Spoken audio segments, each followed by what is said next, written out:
Hacer o causar grietas o hendiduras en un cuerpo sólido. Resquebrajar.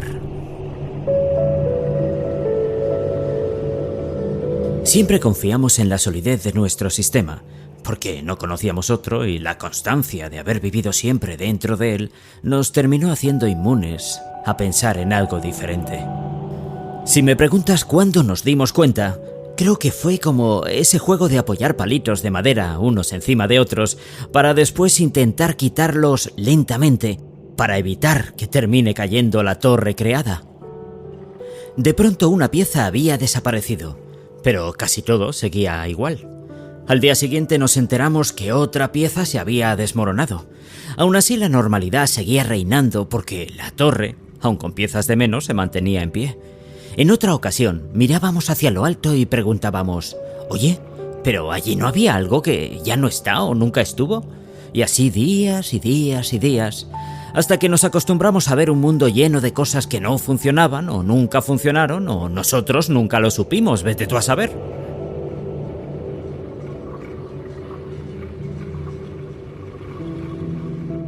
Sé que hablo de un mundo muy lejano y que ya casi ni nos interesa, pero recuerdo un año en el que la sanidad mundial empezó a resquebrajarse. El sistema financiero, en consecuencia, entró en crisis. La pobreza extrema aumentó drásticamente. Muchas empresas cerraron. La política comenzó a pasar de corrupta a inútil, ya que la población tuvo que aprender a sobrevivir a una pandemia, a pesar de ellos. Y ni siquiera la religión, ya muy desacreditada, pudo calmar a una población demasiado castigada.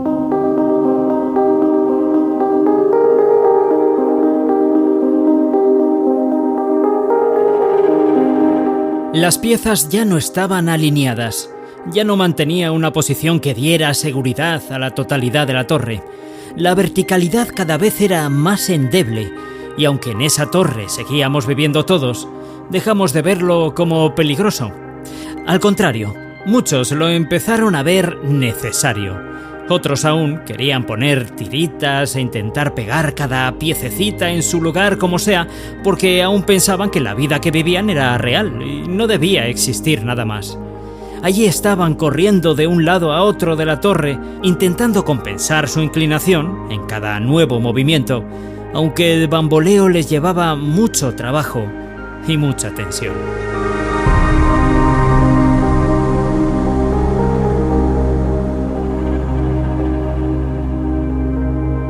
Otros dudábamos desde hacía largos años de todo lo que veíamos, y como decían los sabios, para levantar algo nuevo primero debíamos derribar lo viejo, o como mínimo, dejar que se cayera por sí solo.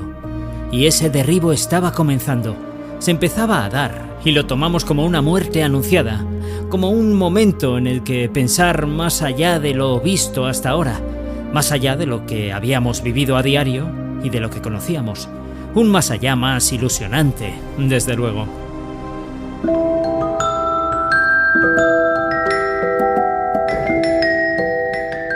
Aún así, los medios nos seguían vendiendo un mundo con todas las piececitas en la torre, aunque nosotros ya no las veíamos ni por mucho que esforzáramos la vista.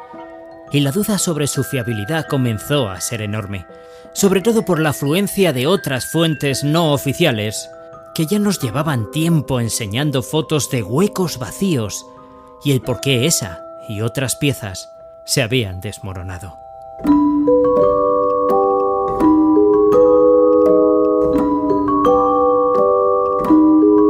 Así que la brecha entre los grandes medios y los minoritarios, portales en internet donde se escribía, locutaba o se grababan vídeos de piezas resquebrajadas en el suelo, se fue haciendo cada vez más ancha, y los seguidores de medios tradicionales fueron bajando en número frente a los seguidores que seleccionaban su información por medios más alternativos.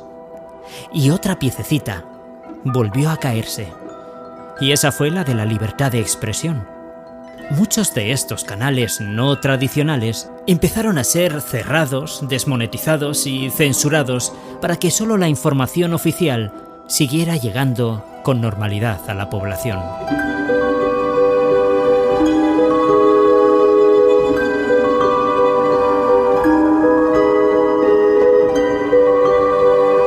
Censura en democracia mientras los grandes medios creaban portales en Internet que sentenciaban lo que para ellos era o no era verdad. Curiosamente, este hecho avivó más el consumo de esta información y despertó una duda superior frente a los tentáculos de un sistema que censuraba a otros canales que no fueran los de siempre.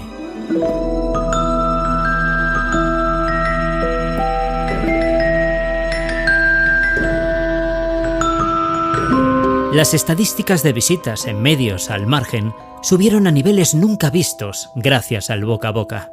Y eso hizo que los vigías de las piececitas, censurados y cortados, volvieran a crear nuevas vías donde seguir sus investigaciones sobre nuevas piezas que no encajaban, que se derribaban o que, aunque en los medios generalistas resultaban estar, hacía ya años que cayeron de la torre. Y con truquitos como nunca escribir o pronunciar ciertas palabras clave, por ejemplo, nunca se decía ni escribía la palabra pieza. Cuando debían utilizar esta palabra, la sustituían por el material del que se fabrican las torres. De esta manera, iban evitando que los robots encontraran, censuraran y acabaran con sus canales. Y el resultado de todo esto fue el desmoronamiento del sistema al que nos habíamos aferrado hasta ese momento, por el que habíamos luchado, en el que muchos habían perdido la vida y en donde todos nos sentíamos libres, aunque atados. El sistema que nos había robado horas de familia, de amigos, de hobbies, de felicidad, para mantener una vida que cada día era más difícil de mantener. Un sistema que promovía el miedo para dirigir nuestro rumbo. Miedo a la soledad, miedo a la pobreza, miedo a no cumplir las expectativas, miedo a no poder vivir en una sociedad donde el nivel cada vez era más alto y las oportunidades cada vez eran menos. Miedo, al fin y al cabo. Pero si ya no teníamos respaldo que mantuviera nuestro esfuerzo diario, si ya nadie nos mantenía vivos, ni sanos, ni seguros, si ya no había gobierno sin mentiras, ni sanidad sin escasez, ni religión con sentido, ni rutinas que nos ataran a vidas frenéticas en busca de algo que ya no existía, ¿qué nos quedaba? Acabar.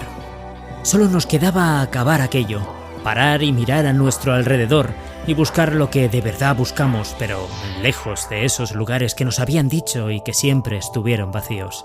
Y allí estábamos todos en la calle, en silencio, mirándonos a los ojos, intentando vislumbrar qué pasaba, qué había pasado y qué pasaría a partir de ahora. Y los coches dejaron de circular, los murmullos desaparecieron, el viento dejó de soplar entre las calles y el silencio reinó en una ciudad conquistada por el ruido desde hace años. Era extraño, inquietante y a la vez alentador. Todo terminó el estrés, terminó la prisa, se paró la sensación de me quedan cosas por hacer. Por fin, terminó el sinsentido. Y se empezó a dibujar una virtud que, aunque siempre estuvo en nuestro interior, llevaba mucho tiempo enterrada entre falsos iconos publicitarios. La verdad. Lo importante, lo que siempre estuvo allí, volvió a aparecer porque, por fin, dejaron de manejar nuestros hilos.